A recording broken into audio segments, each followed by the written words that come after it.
afternoon, everyone. Good afternoon. We're so excited for the Alliance's first ever Gubernatorial Candidate Forum. And we're really deeply honored to have two candidates for the state's highest office with us today. We're also really honored to have a senior advisor to the Eric Swalwell campaign, as well as candidate Betty Yee and candidate Tony Thurmond. So welcome them, please.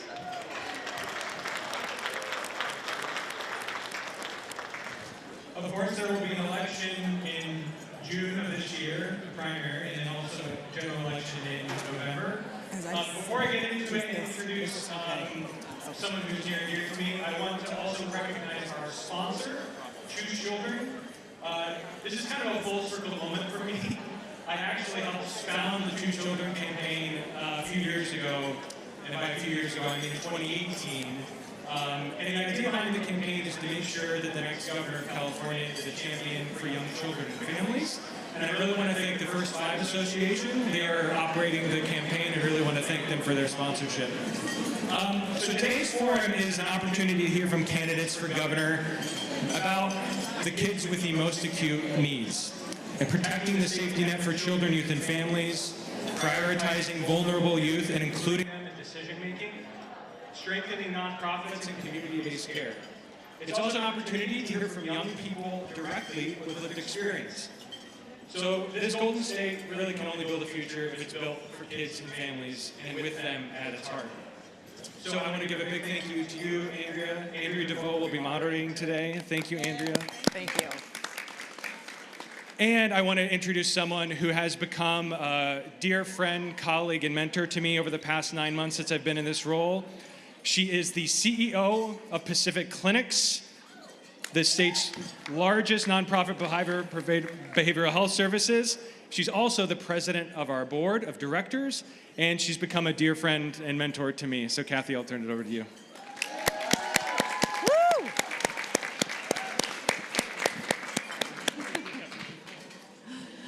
Good afternoon, everyone.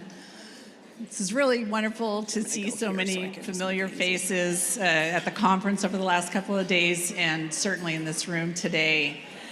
I hope that you're all having a great conference so far, and that you take the opportunity to attend the sessions this afternoon and tomorrow. There's so much going on, and there's so much to learn. So thank you for being here and for staying for the duration.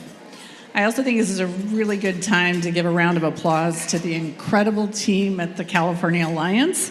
They've had a day or two of activity and have just done an incredible job. Thank you. Thank you so much.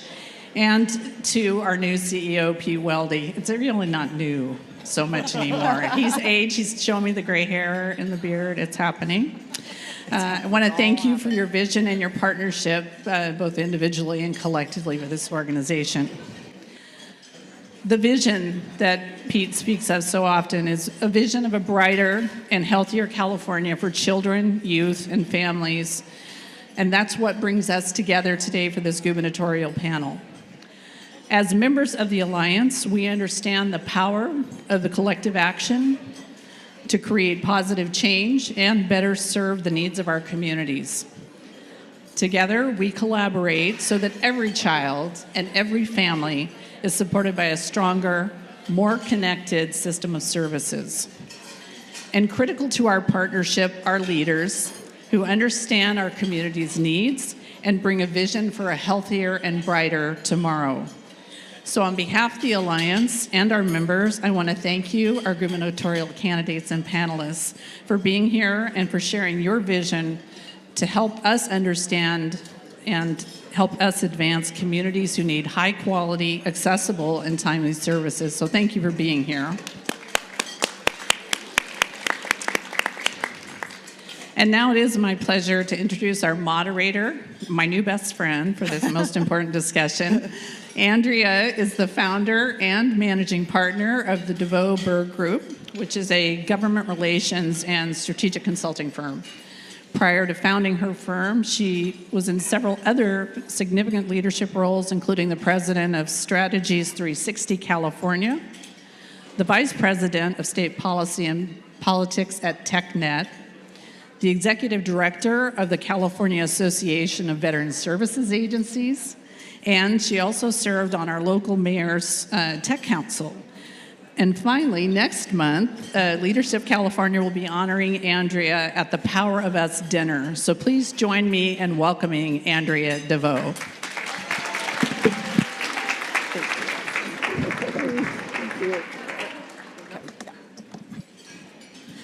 All right, let's have some fun. Thank you all. It is an absolute honor to be here. Is my tie straight? I got into my husband's closet this morning, so it was pretty fun. It truly is my honor to moderate today. I'm going to be guiding us through what I hope is an informative, impressive, and fun series of discussions with three very incredible humans.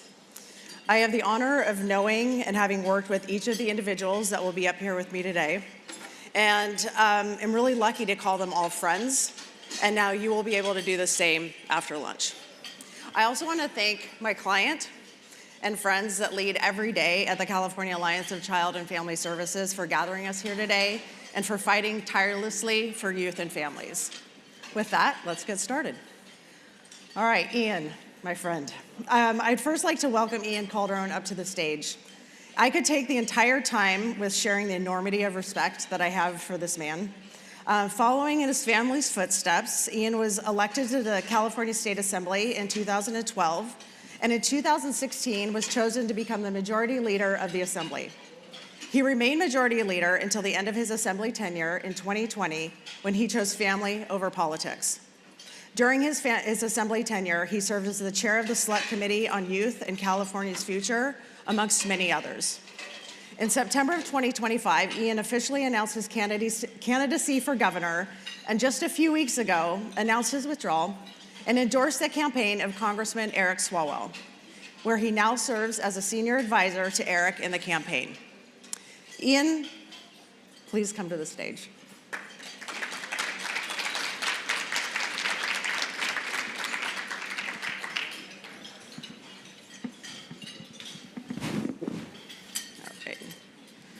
All right, we thank you for being here and for representing Congressman Swalwell. We know he's back in DC due to congressional obligations and taking some very important votes, which impact all of us in this room and beyond. So we're gonna start there. So tell us about your run for governor and the bigger decision to pivot. Yeah. Well, first, I just want to tell you guys how lucky you are to be able to have the opportunity to be a part of this and to have all the meetings. I know you had a lot of successful meetings in the swing space and meeting with members and, you know, talking about the things that are important to you, but to have the advocacy and the support of Andrea and her team, I can't tell you how much respect I have for her. I worked on a lot of big issues. I started the Legislative Tech and Innovation Caucus when I first got elected, or not first, but shortly after getting elected to the legislature. Andrea was a huge part of us being able to not only build that, or start it, but also grow it.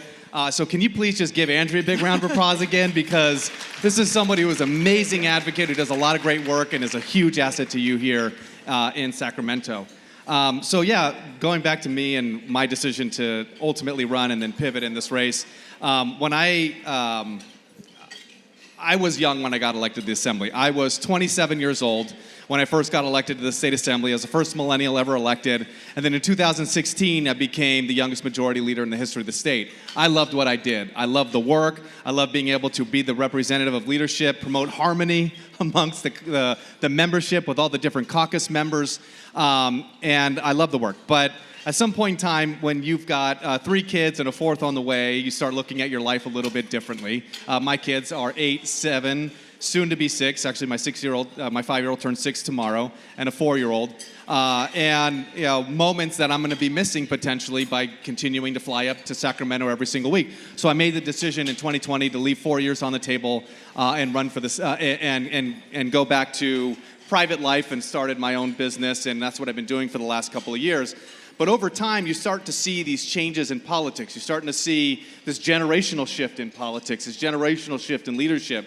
And you know, with the election of the new mayor in New York and these other candidates that are, getting elected and that are running for office and generating a lot of attention, the retirements that are happening in Congress of these, more 10-year older members that are saying, hey, you know what, it's time for a new generation to step up and take on the mantle of leadership and to try to solve these problems and challenges. And so I really see this as a pivotal moment and an opportunity for change. And so that's why I decided to ultimately run for governor myself. And the North Star, the thing guiding me as to why I made the decision really was my kids and being able to make sure that they have a future in this state.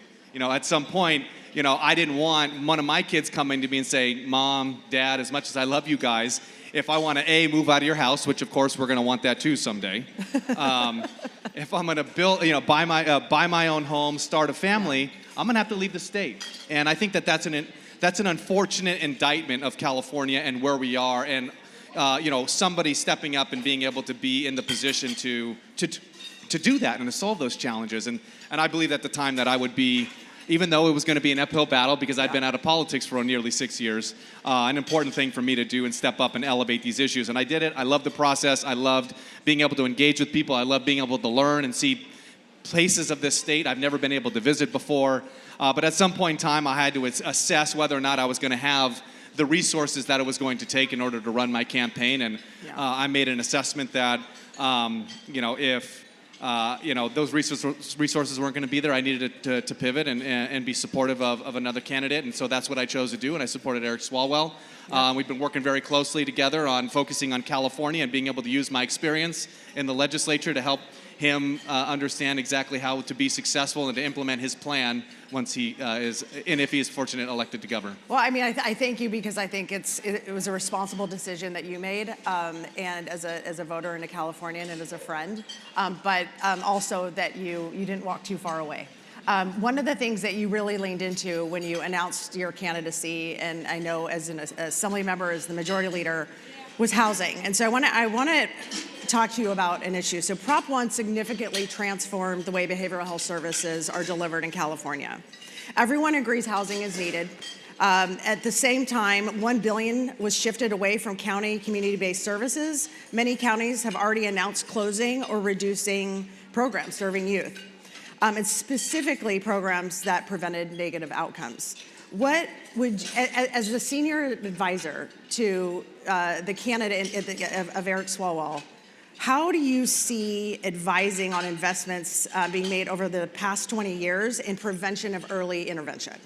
Yeah, I mean, I think there's a couple of things that need to happen. I think you need to recognize the threat that is the federal government, and the threat that, the state is going to be in a difficult position. And so for the next governor, you're going to have to deal with a lack of funding that you thought was going to be there and is probably going to end up being a lot worse than what we anticipate or what we believe it to be right now. No doubt. And so it is going to be setting up a firewall to protect yourself from the cuts and from the challenges that the federal government is going to ultimately produce, and it is already doing now. And so I think what's going to be important is that this next governor, and what I would advise my candidate, is to use the amount of money that we already have. We're the fourth largest economy in the world. I think a lot of people are probably sick and tired of hearing always being told that we're the fourth largest economy in the world, because at some point it's like, well, what does that mean? If I can't buy a house, we can't support our kids, we can't support our social safety net programs and services that are so important to us, then what good is it being the fourth largest economy in the world?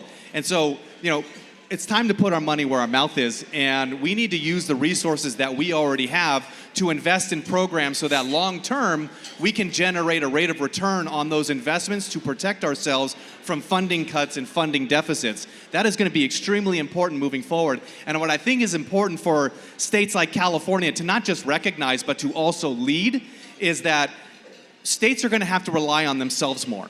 You're going to have this void of leadership in Washington, D.C. that we've continued to see over and over and over again. And it doesn't matter. It isn't necessarily like, I get that it's controlled by Republicans, but dysfunction is just dysfunction in Sacramento. And I think dysfunction is going to continue. And so for us to be successful long term, we have to protect ourselves. We have to make investments in ourselves in ways that give us a rate of investment to grow revenues over time, and also work state to state. Yeah. How can we work with other states to protect ourselves and to protect the services and learn from each other and support each other so that we can take care of issues exactly like this? Because there isn't a discussion that happens in Sacramento that isn't centered around money. And it's not something that's just going to change. It's going to continue to be a problem. It's going to continue to be a challenge. And so you have to find new creative ways to generate revenue without having to rely on the federal government, because you can't rely on the federal government, and you cannot rely on just being able to tax people more and more. People are going to want to see you be accountable and responsible with the money that we already have, and find creative ways to make investments to protect that funding. Absolutely. And your acknowledgement of that is why you're advising Congressman Swalwell in his candidacy is so vital. What you're talking about is running a family. And our family is the state of California. And bringing in our cousins from other states from our family is going to be vital. But protecting your family, and that's what you've done personally. So it's nice to see that and hear that you're taking that to the protection of all of us and the advancement of what we're doing here. I want to ask another question. So recently, a young man who is near and dear to a lot of our hearts, I know Adrian specifically, Axel Pissarro, who I know a lot of you are familiar with, a dreamer, a foster youth leader and advocate with whom the Alliance has worked very closely, was taken into ICE custody, detained for 8 months, and finally made the difficult decision recently to self-deport in the chances of one day being reunited with his young son. We know Axel's heartbreaking story, and it represents so many more in a state where immigrant communities and communities of color are profiled, over-policed, and scapegoated. Are there any tools that the state has to protect dreamers and prevent separation? And would love to hear your thoughts, how we can turn Axel's story into one of positivity. Well, we learned this during Trump's first term when I was in the legislature, and we kind of started this idea of a resistance movement and what that meant, putting action into policy, and how we protect ourselves and protect the communities that are so important to this state. We are a heavily immigrant state, but we are a heavily immigrant nation. And these are people that are contributing every single day to the vitality and vibrance of our communities, and they need to feel like they're protected. And when you have a federal government that thinks that they can come into California and act with impunity, well, that's not true. That's not the case, and they do not have the authority to do that. They have the authority to discharge their duties and whatever is reasonable in order to carry out those responsibilities, but to not go beyond that. And so what they do not have is the authority to break our laws and not be held accountable to breaking our laws. And I think what I've advised the congressman and what the congressman will be focused on is utilizing our Attorney General. Our Attorney General, Rob Bonta, a very amazing person. He was my assistant majority leader when I served in the legislature with him, and giving him the tools and the resources and the confidence to pursue anybody coming in and taking advantage of our communities and taking advantage of our dreamers. These are people that are so important to the vitality of this state. Absolutely. Congressman Swalwell knows exactly what it's like to take on this administration. He was a leader of the impeachment trial during his first term. He knows what it's like to fight, and he's going to be a fighter for our state, just like he's been a fighter for us as governor, just like he was as a member of Congress in those impeachment trials against Donald Trump. But it's always going to center around family, it's going to center around community, and it's going to center around making sure we have attention brought to these issues, because when people, it doesn't matter whether you're Democrat, Independent, Republican, when you hear or you see something that's wrong, you recognize it and you all collectively agree that this needs to stop. And we need to protect ourselves, and we need to protect these folks. People who know no other place other than California as their home. And we say, and we hear all the time from our federal leaders, well, do it the right way. We hear from the president, do it the right way. Well, what does that mean? What's the right way? There is no right way, because the system is broken, and nobody in Washington, D.C. has been willing to take that on and take the political hit, if you will, which I don't understand what the political hit would be, to right this wrong and create a real, reasonable, accessible pathway to citizenship. So until that happens, we have to fend for ourselves, and we have to empower our Attorney General and work from a policy perspective along with the legislature, getting the legislature to author policies, granting more authority and more protection and resources for our Attorney General to do his job. Absolutely. Thank you for that, and very well said. we're talking about sort of advocacy, and we're in a room full of incredible nonprofit organizations. Talk to us a little bit about sort of nonprofit, any work that you've done in terms of the nonprofit community. We face a lot of challenges, and I'd love to hear your perspective on what this room of incredible individuals, nonprofits, and advocates can do to support what you just very eloquently stated, and their own purpose in supporting Californians. What I will say, which is an important perspective I think for all of you to have, because as majority leader I used to have these conversations all the time in my office, is that legislators, we run our campaigns, or governor, candidates for governor, we run our campaigns and we fight and we talk about issues that are important, but once we get elected, it isn't all of a sudden by osmosis. We just know everything about every single issue that's impacting the state. I don't know they would groups. all agree with you on that, but yes. But we don't know what we don't know. And why your advocacy is so important, not just for the legislature and legislators and candidates that are running, and then who the next governor is going to be in administrations, is that you are the ones that are going to tell the story of what's actually happening on the ground and the tools that you're using, what's working, not working, what's not working, and how we can better strengthen the ability for you to provide the services and the work that you do.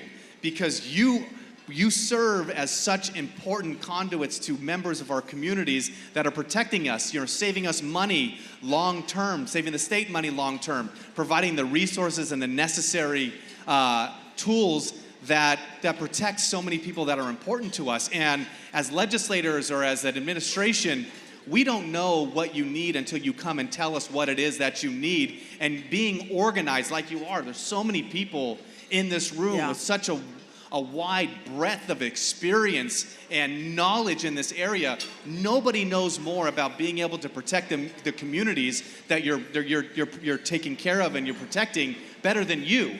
And so we really rely on you to help us, give us that information, share with us your ideas, organize, help us raise the awareness, because that is how you create change. A good idea isn't good if it continues to stay in the dark. You have to bring light upon it and use that as an ability to create that change, both from an administrative perspective and a legislative perspective. And so this work and what you do and having the right partners here in Sacramento help you do that work is extremely important. Thank you.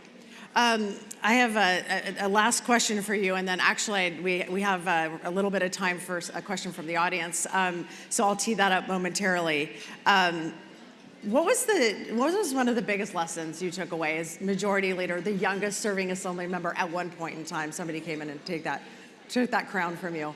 But what was one of the biggest lessons that you took away and carry into your work now?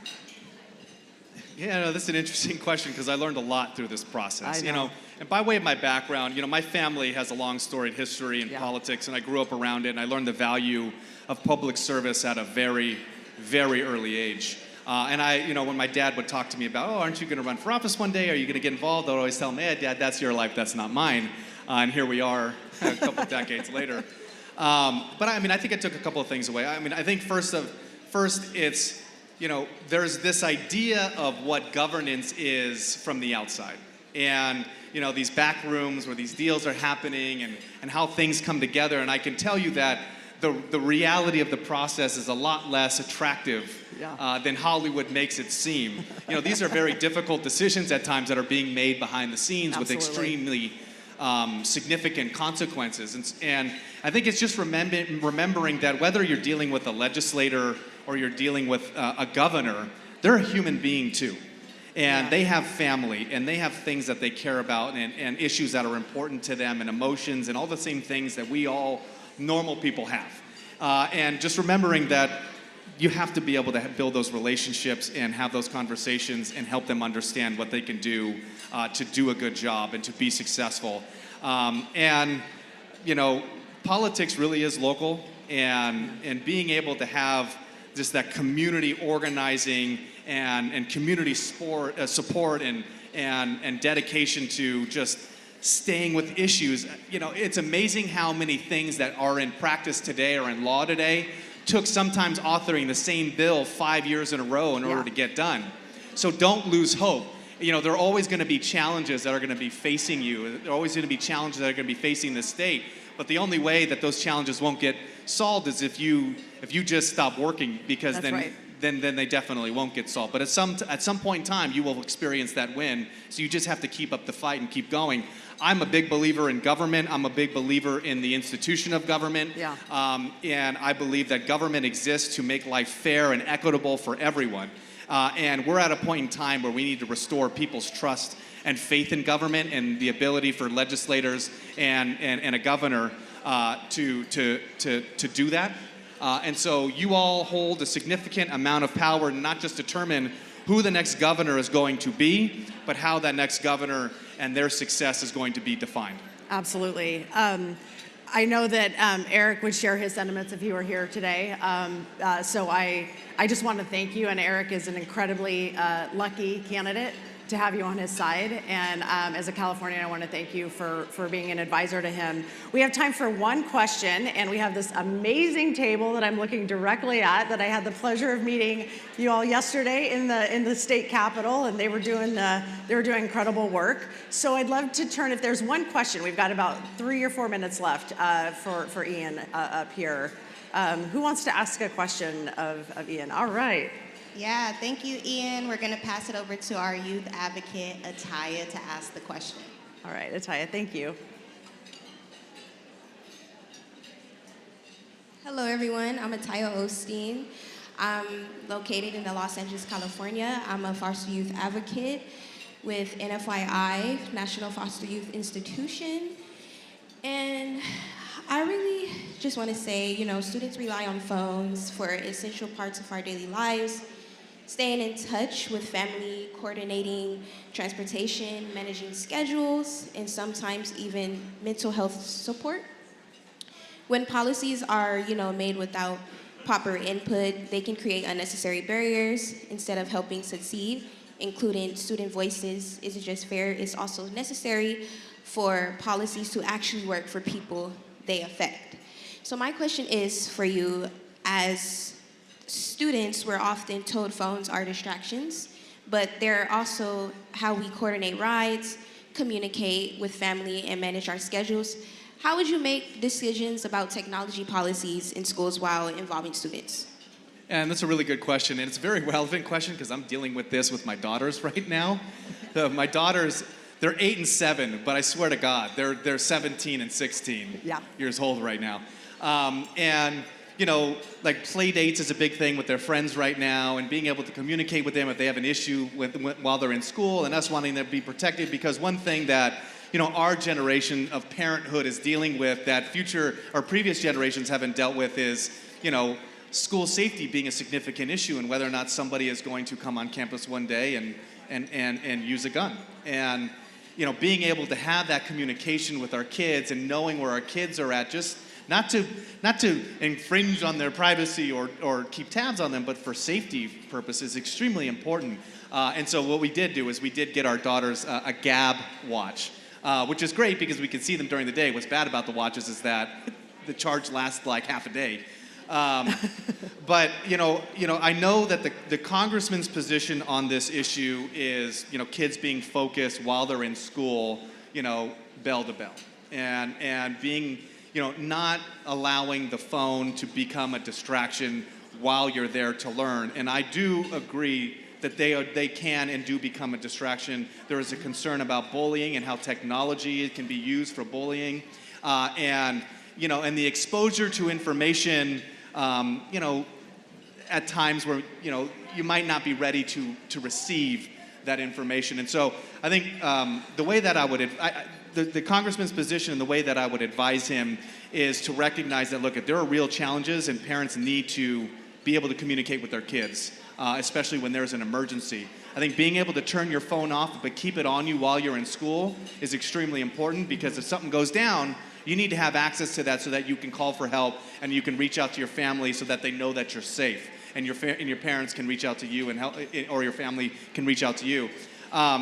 But we definitely don't want technology to become a distraction from your learning, because that is extremely important. That is why you're there. I mean, what my dad used to tell me when I was growing up is, look, I have my job. I'm a legislator.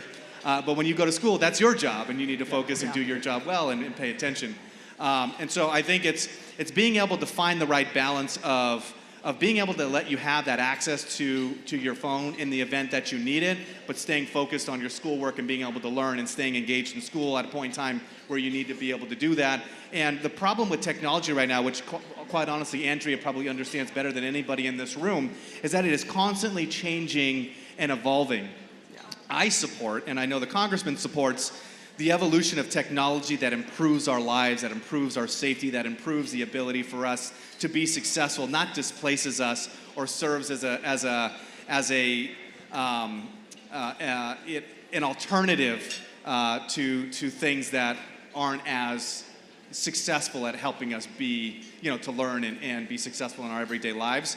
So it is a delicate balance, and it's just going to have to be not a one-stop shop in terms of policy. It's going to be an ongoing challenge of managing policy outcomes as the day goes on and as the years go on to match where we are technologically, but also allow you to continue to be safe. Yeah, it's a great question, and thank you. You were very eloquent in teeing it up and the question asked, so thank you so much. Thank you. All right, well, our time has come to an end. Not you all. We have two additional candidates that I'm so excited to introduce. I think I took a lot away. I think two things is we want to thank Congressman Eric Swalwell for allowing you to be up here on his behalf, and as a senior advisor, we thank you for that service. Thank you for your service over many decades to California, and I think one thing we should take away is never stop working. Thank you. I turn up the microphone so Betty might need Okay. Hi, really quick. If folks could keep conversation to a minimum, that would be wonderful so we could hear our speakers. Thank you. Okay. Oh, am I on? Okay, perfect. All right. Well, I would love now to invite my friend Betty Yee up to the stage. Betty, although probably needs no introduction, I will, served as our California State Controller from 2015 to 2023, and served as a member of the California Board of Equalization from 2004 to 2015. In 2024, Betty announced her campaign to run in the 2026 California gubernatorial election, so we knew she was running early. A fun fact we're sharing that many of you may not know is that as a child growing up in San Francisco, former state controller and gubernatorial candidate Betty Yee began managing the books for her parents' dry cleaning business at just 8 years old. She literally learned to balance budgets by managing supplier accounts and handling bank transactions for the family business before she was even a teenager. Betty is the definition of a trailblazer and is the first Asian American woman to hold a statewide office in California. I am absolutely in awe of Betty and thrilled to have her with us today. And that's off, so you'll need to flip it on. Oh, there we go. No, you're good. Yeah, there we go. I have to pay homage to one of my heroes who served before me, and that was Marge Fong Yu, who served as Secretary of State. So, well said. Yeah. Thank you. Yeah, thank you for that. So I want to start with a question so our friends here today can get to know you a little bit better. Good. Based off of your incredible work and your many accomplishments, this one might be hard. If you had to pick one of your proudest moments in public service, what would that be? Oh, gosh. It's something actually very recent, but it ties to something that I did over a decade ago. California enacted a foster youth tax credit. We know it well. And when the John Burr Advocates for Youth came to me to say, can we fashion this in state law? And I said, well, of course, we have a model. Because over a decade ago, prior to that time, we had enacted the California version of the Earned Income Tax Credit. And really the whole purpose of the foster youth tax credit was to help with the transition age foster youth, to be sure that they had a little bit of a head start, that they weren't going to fall into poverty. And but what was the beauty of it is that they probably, as they were qualifying for the foster youth tax credit, also qualified for the earned income tax credit, which meant more money in their pockets. And why I like these programs, and we're probably going to have to rethink these programs in terms of how to expand them, because the future is going to demand that we have more safety nets for more Californians. But the reason why I like these programs is because they really do generate more than a lot of return.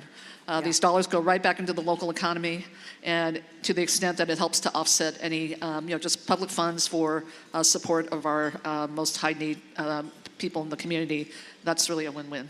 Yeah, So, absolutely. yeah. Well, this I think is a good transitional question based off of that, and we thank you for having that be one of your proudest moments, because it certainly is for a lot of folks in the room. So thank you. So the latest round of K through 12 school dashboard data, and I know this is sort of a technical question, but most of the folks in the room are going to understand it, show that our students overall are making modest improvements, but buried within that data is a troubling story. Which is that foster youth are failing across multiple areas consistently. Suspension rates, chronic absenteeism, graduation rates, English language learning, math, science, and college prep, to name a few. Understanding that education oversight and governance is absolutely complex, what would you do as governor to ensure that foster youth education needs are a priority for the state? Yeah, and for you? absolutely. First, let me just say, we really have to restore accountability to all that we do. When we look at how we direct dollars and resources to programs, I think we've kind of taken our foot off the gas pedal in terms of really holding ourselves to account for the outcomes that we want.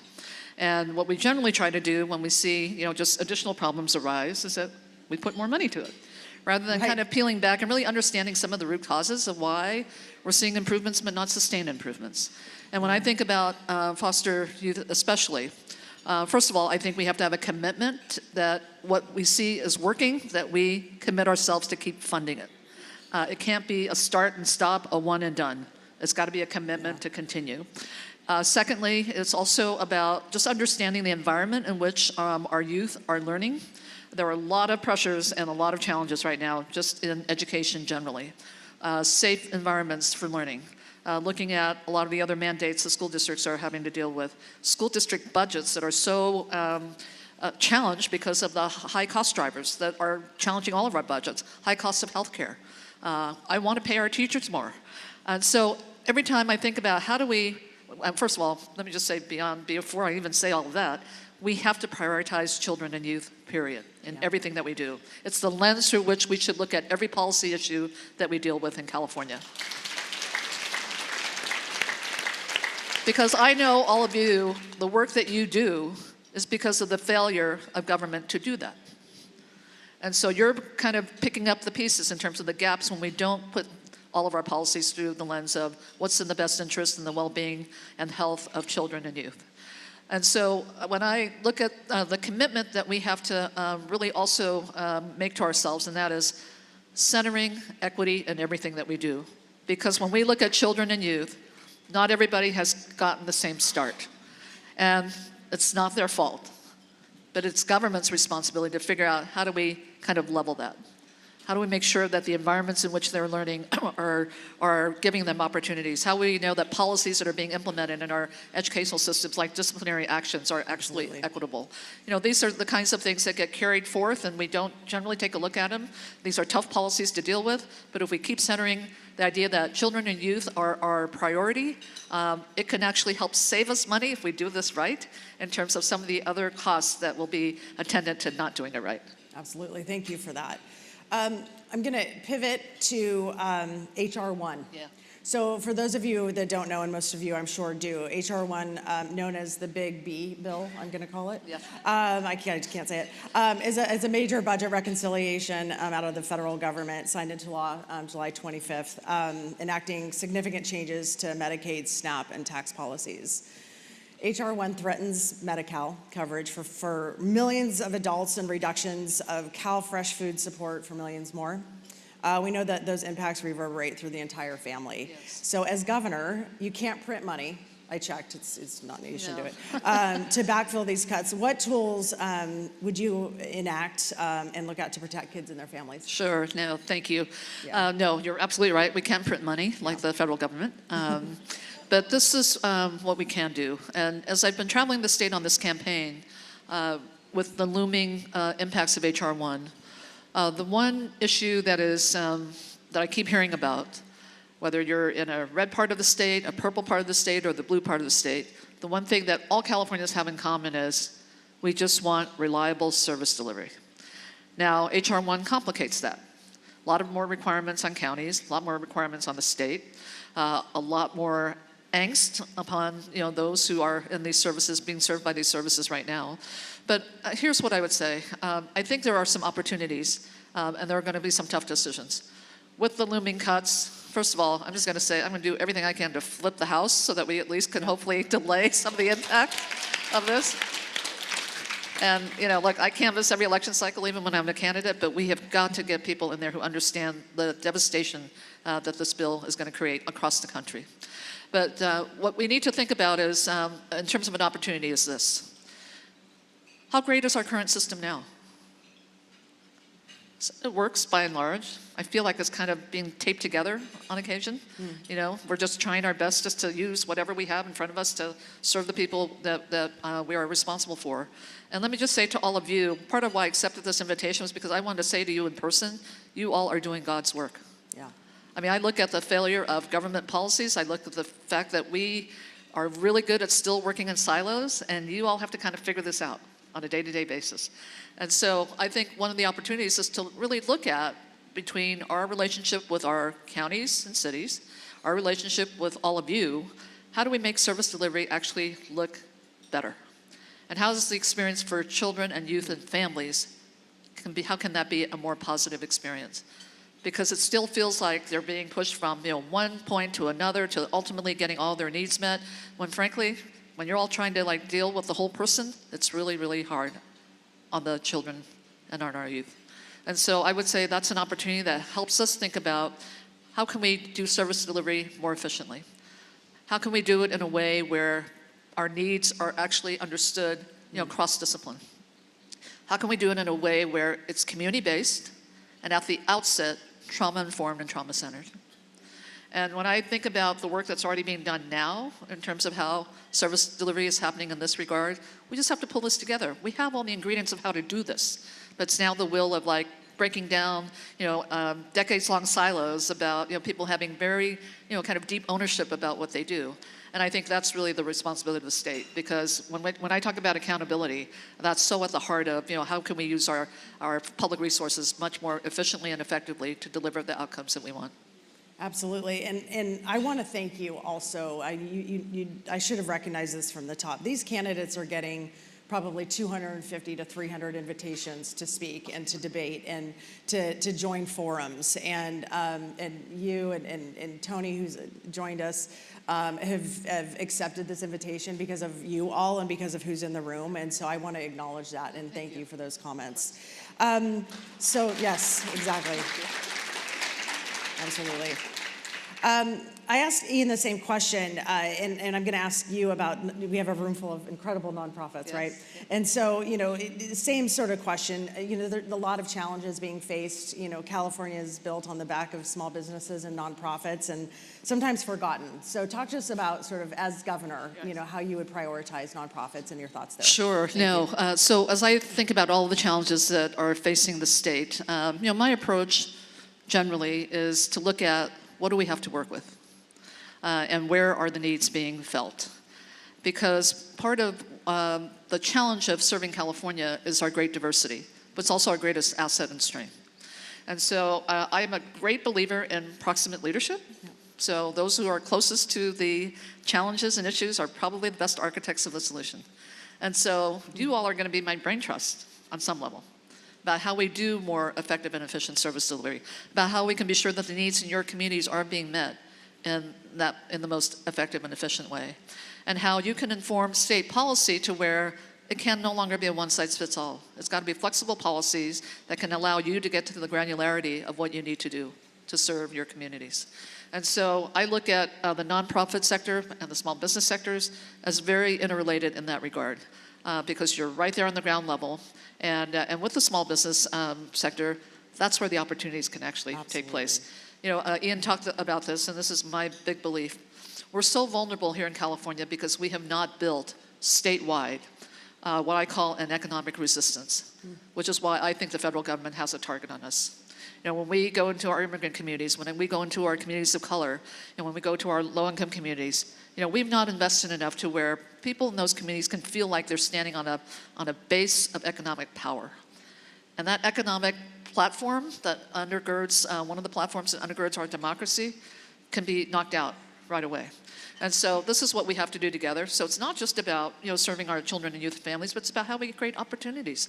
And particularly when we have a growing wealth gap here in California, how do we deal with that? We look at creating economic opportunities where people can earn more.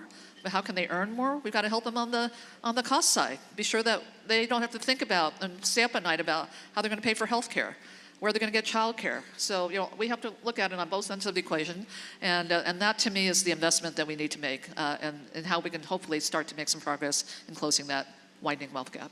Absolutely. Thank you for that. I am going to turn to the youth in 1 minute. I like to do a warning, like, all right. Okay, you guys got it. So I'm going to ask one final question for myself, and then turn to these amazing youth.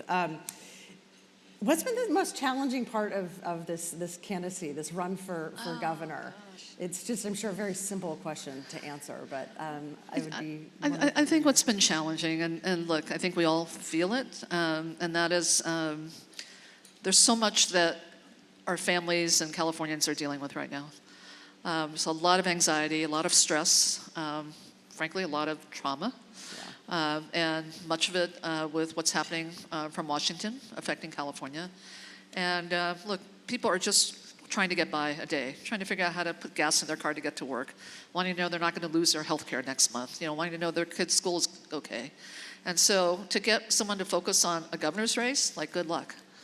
But that's why we go into communities, because I've really had the great fortune of having been welcomed in so many different parts of California to have forums exactly like this. It could be as few as 20 people all the way to 200 people to talk about these very issues. If we had to reimagine healthcare in this region, what would it need to look like? In areas in the Eastern Sierras where they still have to drive 4 hours for basic labor and delivery services. Unacceptable. Unacceptable, which really has informed my policy about how we're going to get out of this crisis, budgetarily and economically, and that is we got to grow the healthcare workforce in California, in the communities where the needs are, so we can finally say we have culturally competent care, and we can provide care in language, and where we can utilize local attributes to really help deal with the needs of people in those local communities and grow the workforce from right there, which becomes an economic boon. So we have, like I said, all the ingredients, and so, but the challenging part is getting people to focus. You know, people are scared, they're afraid. And I think one of the things that I think all the candidates are going to be responsible for, whether we think about it or not, is how do we reinstill hope? Reinstill hope, because there's a short supply of it right now. Well, I will tell you that you do instill hope, so thank you. Speaking of hope, this table does as well. So I'm going to turn to to maybe two questions. We've got about 5 minutes left. Let's. Who wants to ask the first one of Ms. Yee? Perfect. Thank you so much, Betty. I'll pass it over to our first advocate, Jasmine.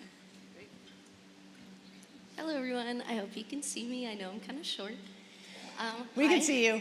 Yay! Hi, my name is Jasmine Jordan. I was born in the Bay Area, but now I reside in Long Beach, California.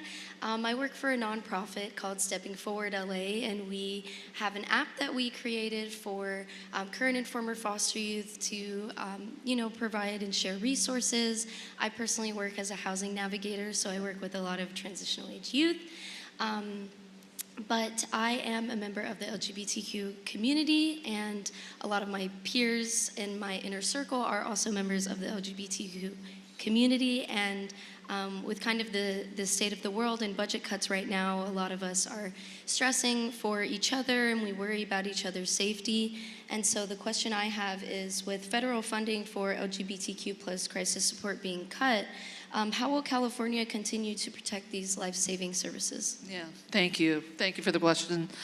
First of all, I think the paramount responsibility of any public official at any level of government is the health and safety of our people. And this is a priority, and to your point, life-saving. So we're going to be looking for federal state funds to be sure that we prioritize this. It's so threshold to everything that we do, your well-being.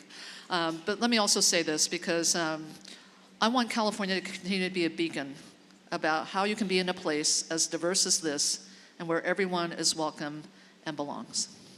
And when we start to look at just not caring about one community over another, which is exactly what this federal administration wants us to do, when we look at not, frankly, implementing the statutes that we have that already provide for so many of the protections for your community, we need to put more teeth into that, and then also hold ourselves to account for that.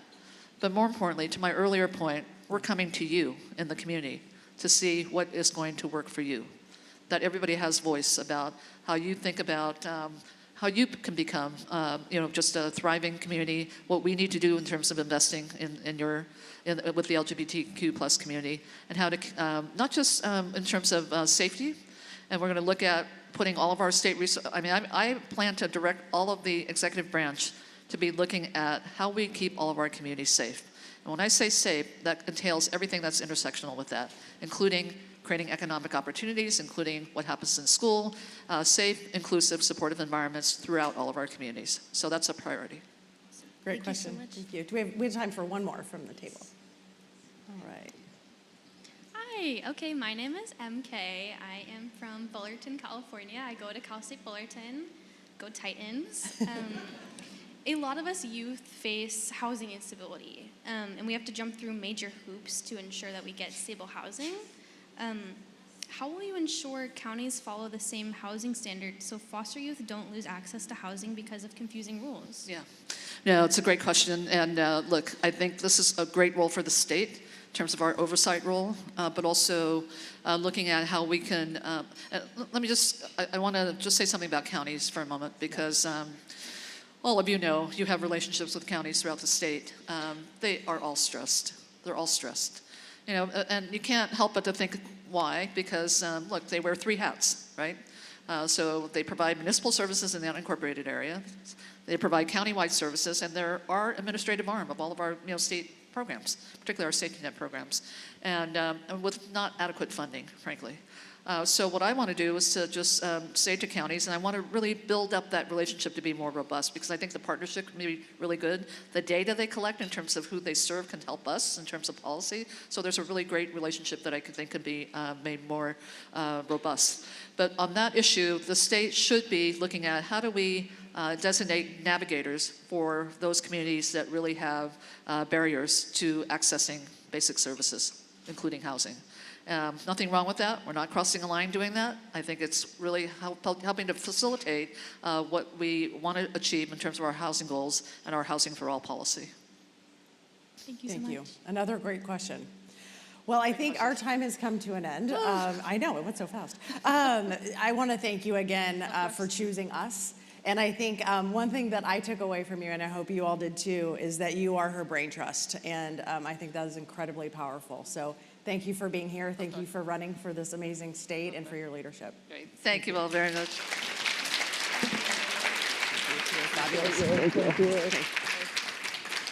All right, Tony. All right. I'm so excited to invite our third guest up to stage, my friend and the outstanding Tony Thurmond, who is California's 28th state superintendent of public instruction, who was sworn in 2019. He's a social worker and a former assembly member, and truly an amazing man. Not only has Tony endured, but has overcome with incredible success. Tony was raised in poverty, an orphan at the age of 6, and has often credited public education for transforming his life, which we want to hear about more today. A fun fact about Tony along the lines is that he served as student body president while attending Temple University and holds a dual master's degrees in law and social policy and social work. I know that's fun, it's just very tenacious, but it is an incredible fact. I also want to highlight that during the pandemic, he launched a task force that raised over $1 million to support and distribute over 100,000 computers and hotspots to students. I had the honor of working with him on this program, and he was relentless in his pursuit of ensuring that no kids were left behind in that era and need for connectivity, which was highlighted during the pandemic. Tony, please join us, and thank you for being here. I got to be on stage with you this evening. Good to see you. Thank you. All right. Okay, so we're going to start, and here's your microphone. It should be on, so you're in good shape there. Let's start with just, it seems obvious, but I'm going to ask it anyway. And thank you once again for being here. Amongst many invitations, he chose us. They told me I didn't have a choice. Okay, perfect. Yeah. I wasn't sure you could. Where else would I rather be? Exactly. So tell us why you decided to run for governor. For me, it's really simple. Yeah. It comes down to service. No one in my family has ever run for any political office or ever held an office. For me, the son and descendant of slaves and the descendant of immigrants from places like Colombia and Panama, to be in the position to serve our state has been the dream of a lifetime. To have 18 years as an elected official working on important policies to make a difference. And we're in a gut check moment. We are in that moment. We need housing, and I'm planning to build 2 million housing units. We need to address homelessness. I hope that you all will sponsor my bill, AB 673, which would provide funding to house homeless teens. As you all know, there are 10,000 homeless teens, and they are not eligible for THP Plus or any other program. And so, I've had the opportunity to serve, and there's so much more work that needs to be done. Absolutely. And I want to be able to do more, and it's an honor to be here today as a former staff at Lincoln. I understand there's someone from Lincoln in the house. Allison Beckwell, are you here? CEO of Lincoln, and my former boss, Chris Stoner-Mertz. He's still here? She sends me homework assignments. She sent me homework assignments all the time. Tony, it would be great if you could just help us work on this. I'm like, okay, Chris. You can't escape, Chris. She's like, I don't sign your check anymore, but you need to get this done. And I'm excited to work with all of you and Pete, and it's an honor to work with you in your capacity. There's more that we can do. Absolutely. And we have failed our seniors. 40% of those in this state who are homeless are elderly Californians. We continue to fail young people in this state. With all the wealth that we have in this state, we have so much poverty amongst young people, 240,000 homeless. I look out at the John Burton Foundation team. I know we can do better. Yeah. And when I think about all the opportunities that I've been given as someone, I lost both my parents by the time I was 6 years old. Yeah. I was raised by a cousin who I never met till I showed up on her doorstep. I was raised in kin care before they called it kin care. I'm that old, right? And so, my cousin raised me in a house where we didn't have food in our household. I grew up on the free lunch program, on food stamp coupons, and on government cheese. And I looked at your tables. I didn't see any government cheese on any of your tables. No, not on the menu. But I depended on programs like that to help my family overcome poverty and be getting the chance to get an education and become a social worker changed my life. It's time that we elect the first social worker to be governor of the great state of California, and someone who gives a damn about the programs that the agencies in this network provide. Let's make that happen. We could just mic drop after that, but we'll ask a few more questions because I think they want to hear from you. So, okay, that's it. I'm done. That's a wrap. Yeah. Thank you so much for being here. Okay, so California has a goal that all foster youth be placed in a family home, and you alluded to your AB 673. And I do want to say, as state superintendent in my tenure doing this work, you are appropriately aggressive as a state superintendent in not only supporting bills but sponsoring them and really putting your power behind these incredible efforts. So thank you for that. So foster family agencies are vital to the goals of foster youth and home placement. These are nonprofit community-based organizations that contract with counties to recruit and train foster parents and provide vital support that makes placement successful. But in an insurance crisis, on top of already thin margins and all the things we know, has them in jeopardy. So 28 of these nonprofits have already been forced to shut their doors, and more are within weeks and months of closure. Thousands of youth are at risk of being displaced if California does not fix this crisis. And I know this personally. I worked on this issue last year, and it is gut-wrenching. And I would want to tee that up and hear from you as governor. How would you ensure California supports nonprofits who are on the front lines of supporting our youth and families? Yeah, I got some calls on this issue last year, and as you point out, it wasn't in my lane, but, with Chris's words in my ears, you better get in that lane.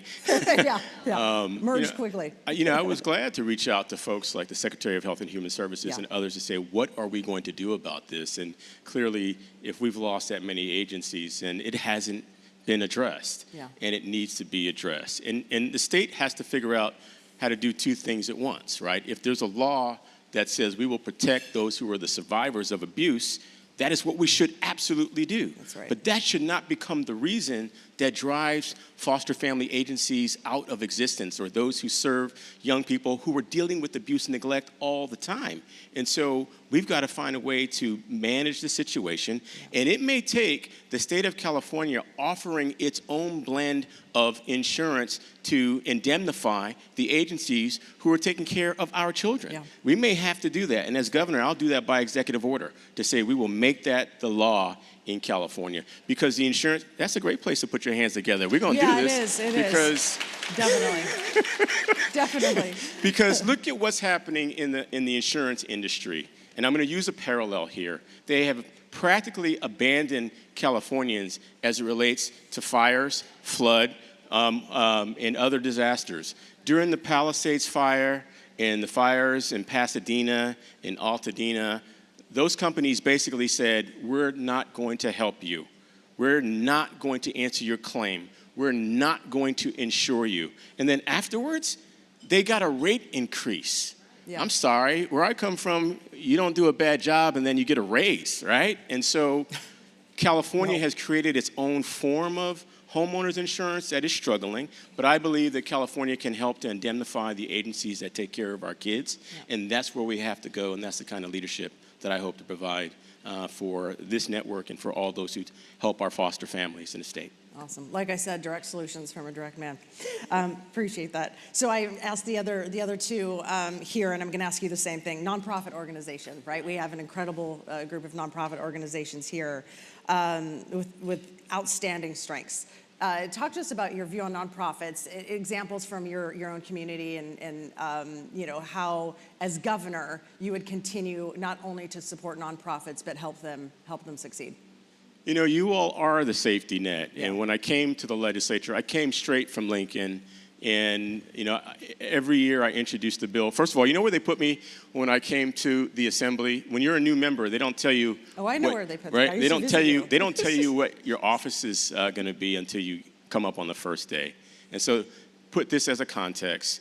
I spent 5 years working at Lincoln in school-based mental health, and on my first day to the Capitol, my staff calls and they say, boss, they gave you a great office. I said, what's so great about it? They said the number. They said, they're putting you in 5150. Yep. That was the office that they gave me. I thought, was this planned? And so that's right. I know that sometimes that carries stigma, so I flipped it. And I decided that every single year I would author a bill to expand school-based mental health programs. And it took us 4 years. Every year they said schools don't need it because you have county health. I said, what school have you been in? And I had to bring Chris and others up to give testimony in a committee. And in our first year, we got $50 million. And now we have the Community Schools Program, which provides $4 billion for mental health programs. And so I'm grateful for the nonprofit world for giving me the ability, one, to be a child protective services social worker. That's how it all got started. And then I realized our systems are failing our families. We have to strengthen the systems. Every family I served as a social worker was in long-term poverty, oftentimes substance abuse issues, and many times schools that just failed our kids. And so I realized, stop putting Band-Aids on stuff, and let's stop putting Band-Aids on it. This is an adult audience, right? Yeah. And let's really build out systems that help our families. And so I came to Sacramento with the purpose more than 10 years ago, and that is to provide funding to the nonprofits and the agencies that do the work. I'm so sick and tired of people telling us in our sector that we have to do more with less. They don't say that on Wall Street. They fund what they need, and then they get what they need. And so as governor, I intend to make sure that we fund our nonprofits and that we get what we need. I'm going to tax billionaires on my first day in office so that we have more revenue for the state of California. I'm going to give all of you a tax credit so you have more money to pay for the rising costs of gas, housing, groceries, and then we're going to build 2 million housing units using the surplus property that school districts own in every single county in the state of California. It doesn't require any additional permitting. We can build that housing right now. Did you know, Andrea, that when I came here, they said I set a record for how much money I asked for in the Appropriations Committee? And I said, guess what? It's not for me. It's for the people of the state of California. Let's build that record. Let's set that record. Let's fund our nonprofits and fund those who serve our youth and our families. Absolutely. And no, I didn't know that. Thank you for highlighting that, although not surprised. Okay, and another question for you. So you're talking about funding, right? And so I think this is relevant. So California voters, including parents, Latino voters, and likely June primary voters, which is right around the corner, strongly support a specific set of policies: affordable childcare and preschool, quality prenatal and postpartum care for all pregnant women, a robust children's mental and behavioral health workforce, and fair wages and benefits for early childhood educators. These aren't fringe asks. They have broad majority support. Which of these commitments are you prepared to champion? All. Well, that was short. I could have answered that for you. All of them, Yeah. but I will like to highlight that I intend to bring universal child care to the state of California. Yeah. It costs a college tuition payment to send kids to college, especially the babies and the younger kids. Okay. Other states have championed universal child care. California needs to do it. And not only will we be helping our families to be able to get back to work, we will put $22 billion into our economy by making sure that parents can work, that we support those small businesses that operate the child care programs. Yeah. We have to build wages for the workers. We have to provide professional development and training and ensure that we're providing quality care. And so this is a win-win-win, and I intend to do that. We're going to pass single payer for once and for all in the state of California. No one should go without health insurance. You know, I had a 35-year-old brother who lost his life when he lost his job. He lost his insurance. He got diagnosed with a rare liver disorder. He didn't smoke or drink. And because he didn't have insurance, he couldn't get care. Yeah. And it took his life. And it's devastating. And Californians are experiencing that every single day. We'll have single payer. And when I'm governor, we will restore universal health care for undocumented immigrants. We're not going to allow folks to have to go to the emergency room to have to get care. Last year, I authored a bill that the governor has signed that keeps ICE out of our hospitals and out of our emergency rooms. You know, people deserve the right to have care. This year, I'm sponsoring a new bill with Assemblymember Matt Haney from San Francisco that says if you operate an ICE detention center, we will levy a 50% tax against you. We don't need ICE here. We need to abolish ICE. We need to establish a pathway to citizenship for those who simply want to work here. You know, who's ICE, you know, snatching up off the streets? Child care workers, home care workers. And so I'm going to tackle everything on that list, and we're going to pilot the first ever long-term care insurance program for those who are caring for a loved one. If you can't qualify for IHSS, then that means that you're going to have to pay maybe $100,000 out of your pocket to care for an elderly loved one. And so we're going to do that, and we're going to increase the rate of Medi-Cal reimbursement, and we're going to flip this Congress and get all the people who were kicked off of Medi-Cal by the big ugly bill. You call it the big B bill. Yeah. We call it the big ugly bill. There you go. We're going to get those folks back on Medi-Cal. I didn't say what B stands for. Right? Oh, I like that. Yeah. Because as you all know, Medi-Cal is a federal entitlement. But if we don't allow those who qualify to get it, then shame on us in this country. And so we're going to flip the script. We're going to flip the narrative. We will work with Congress to get folks back on health care. This is the toughest time we're going to experience in our lifetime. But we have to turn things around for Californians who can't afford to live here, who are being challenged, who are being attacked by a federal administration that is attacking everyone. Attacking immigrants, attacking people of color, attacking our LGBTQ plus youth. We are the last line of defense, and we will stand up to the federal government while taking care of Californians and making it possible for everyone to live the California and the American dream. Absolutely. Thank you. Thank you. All right, more important than any other question I could ask is our youth. So we have time for a couple of questions. Anybody want to grab the mic there? Yes, All thank right. you, Tony. We'll be passing it over to our youth advocate, Maria, to kick us off. Okay. Hello, everyone. I am Maria Marin. I am a youth advocate from Norco College, so in Riverside County. I am with the Phoenix Scholars Rising, which is our foster youth program on campus. And as mentioned earlier, the housing stability, the mental health, it is crazy. It is wild with all these changes. Our youth have to be so worried about everything that they can't even go to school sometimes because they're like, either I go to school or I got to go to work to be able to pay this. It's so insane. And it's just something that really needs to be taken into consideration, because what our government does is focuses only on our outside people, but they don't realize how it's really affecting our youth. So my question to you is, how do you plan to include young people in decisions that directly affect their mental health and housing stability? Big round of applause for Maria. Thank you, Maria, for that.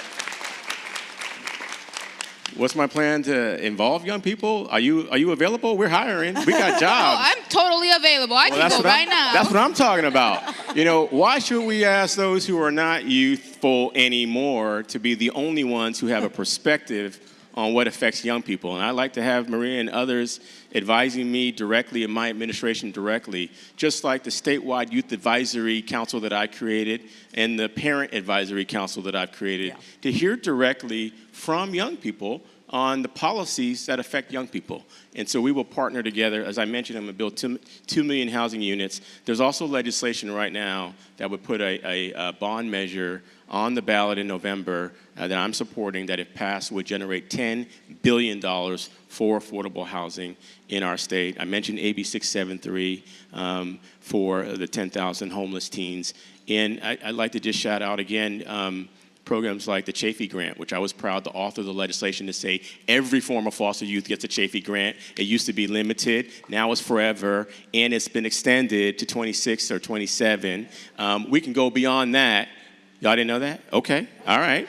And that's the problem. Government does things no one knows, no one can avail themselves of the resources. And if we had some youth advisors and some spokespersons, and I'm not talking about tokenized positions either, I'm talking about paid positions, because y'all are experts. You should be paid for your time. We want your input and your expertise. And so see me after the meeting, or just call me on the bat phone, 1-800, where you at? I got your money, and we will work together. Great. Okay, we have probably one more question. All right. Hello, my name is Kaylee Jensen. I'm a first-generation student, and I currently go to Santa Clara University. Yes, go Broncos.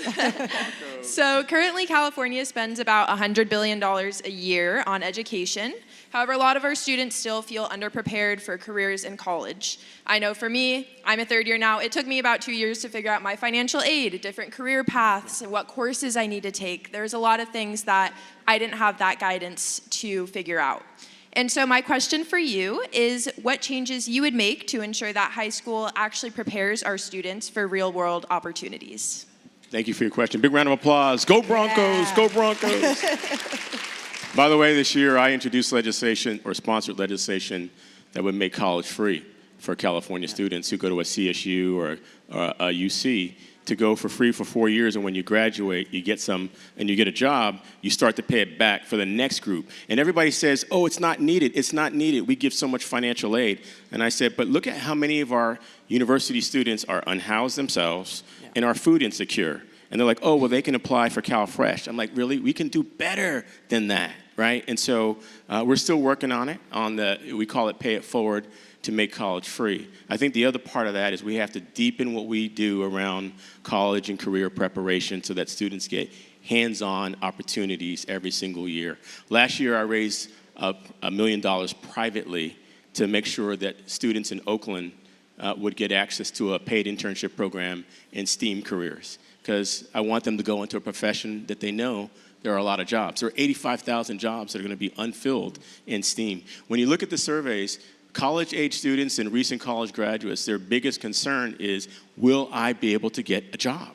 And so we've got to help align what we do in K-12 education and higher education so that folks can get into the professions where they will not only get a job, but be able to afford to live in our state. And so last year we put $500 million into career technical education, and I intend to continue growing that. This year we're expanding the STEAM program I mentioned for students in Oakland and in Los Angeles, and we've reached a relationship, and Andrea's helped to make this happen. There are tech companies that said they would give internships to any high school age student who asked for it. And so we can prepare our students for what they call the jobs of tomorrow, but I call them the jobs of today, right? I mean, I have 2 daughters, they're in their 20s. I still go to them. I call them the IT department when I need to know something. Me too. I get a device, right? And I'm reading the instructions, and they just snatch it out of my hand. They start doing things to it. I'm like, well, you just broke it. They're like, no, Dad, this is how it works. Your generation intuitively gets it. We have to figure out how to harness AI to be a tool, but not a replacement. No AI replaces a social worker or a teacher or a dock worker. We've got to figure out how to make sure that we keep the human element involved in everything we do. And we will grow our career training programs for someone who wants to learn about an apprenticeship training program, or getting into STEAM, or getting into biotech, or being the next governor of the great state of California. All y'all I'm going to be voting for all of y'all. Remember me, because a brother might need a job, okay? It is our job to prepare you for the future, because you all are our future as well. And I'd love to work with you all on whatever you have planned, and we can connect after this session. But you're absolutely right. There's nothing more important that we can do in terms of aligning our career preparation programs so that students get hands-on practical experience. Thanks for your question. Yeah, great question. Well, now our time has come to an end. So you all are our future. And in the words of the amazing Tony Thurmond, y'all are the experts. So thank you so much for joining us. Thank you. Incredible to have you. Thank you. I'm sorry. Thank you. All right.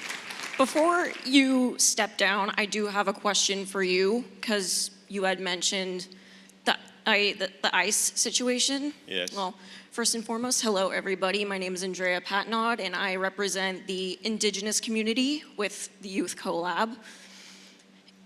My question for you: how exactly do you plan to abolish ICE in California? Because I, as a Native American woman, never thought that ICE would ever do anything to me.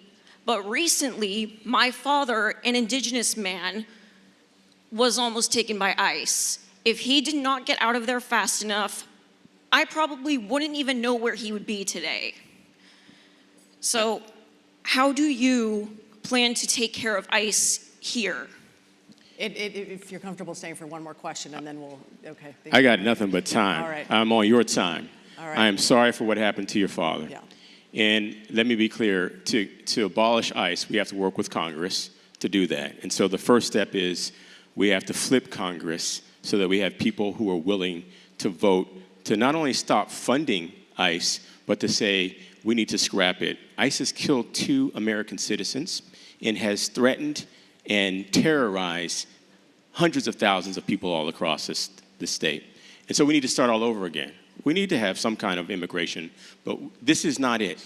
And the Constitution did not envision this. And so I will work with Congress to abolish it and to start all over again. In the meantime, if I am governor, I will authorize the California Highway Patrol to arrest anyone, including an ICE agent, who violates California law, and then we will prosecute them to the fullest extent of the law. Now, I want to ask you all to help our friend here and to help my student, Joseph, a 6-year-old from Fremont, from our California School for the Deaf, who was abducted by ICE in San Francisco while he was at a meeting with his mom. They said, just come in and take some pictures. And while he was there to take the pictures, they abducted his mom and deported her and her 6- and 5-year-old to Colombia. Joseph is completely deaf. He wears hearing aids, and he needs to have special surgeries so he can prevent infection and prevent death. They deported Joseph without his hearing aids. And so we've been fighting the federal government for the last 3 weeks to have Joseph returned. On top of it, Joseph cannot communicate with anyone because he only can speak through American Sign Language. No one in his inner circle in Colombia speaks American Sign Language, not even his mom. And so we're working through international organizations to get more ASL for him and his family. And so I'm asking everyone who is in this room to reach out to anyone that you know, a member of Congress, someone who's in the administration, any contact, and say, please help to return Joseph Ladundo Rodriguez back to California, because the only school that can provide him what he needs is the California School for the Deaf. And I'm happy to work with you offline on how we continue to fight back against ICE. We have 3 choices. We use the courts, and I've used the courts against this administration when Trump took $6 billion from our schools and we got it all back. We use the courts to protect our LGBTQ plus kids, and we're gonna keep having that fight. And we use the courts and legislation and our relationship with Congress to fight against an administration that is just reckless and destroying everything we care about. Now, Andrea, you asked a question before about what's the hardest thing in this campaign. Yeah. And if you don't mind me saying it, I'm just going to put it out there. The hardest thing about being in this campaign isn't about knowing what to do or knowing how to get it done. People like Betty and I, we've been doing this for a long time. But when you have billionaires who literally are buying their way to this election, when you have people who have major corporate interests backing them to get into this election, that it drowns out the voices of everyday working people who are trying to serve this state, that is the hardest thing. And we will not rest until it's done. And I will not rest until it's won. I know that this is not an endorsement opportunity, but you're all voters. So I hope to have your votes, and I hope you all will call me, because my cell phone is the worst kept secret in the state of California. And I hope that I will hear from you, and you'll give your business card and give me your cell phone. And if it behooves you, make a contribution. Help a brother out. Help us help you. Help us win in the state of California. You guys are great. You all are great. Thank you so much for having me and humoring me here today. Thank you. Tony Thurmond, ladies and gentlemen. Thank you. All right, well, our time has come to a conclusion.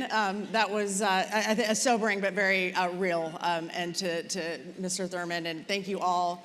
Betty, thank you for sticking with us and an incredible conversation today. I want to thank Adrian and Kristen specifically for the tireless work that went into this event. Round of applause. And finally, let's welcome Pete back up to the stage. Thank you all for letting me be with you today. It was my honor. Thank you. Thank you, Betty, so much, and thank you, Tony, so much. Ian had to step away, but just your leadership, I don't know who to vote for. I really appreciate everything that you said and did, and that you're putting kids and families at the centers of your campaign. It's not an attachment, it's not, oh, this thing over there, but it's truly at the heart and center of it, so thank you both so much. I also want to thank Andrea for her moderation. Thank you so much. And I also really want to thank our young people who are here today. Excellent questions, really appreciate your support. So we have, we're going to wrap up. We've got about 20 minutes until sessions start again. I'd like to call the candidates back up onto the stage real quick. We're going to do a group photo. Yes. And you too, Adrian, and you also, Andrea? Yeah. And Kathy as well. You come back up on stage and we'll take a photo. And I want to thank you all so much for everything that you do, and we'll see you in the hallway.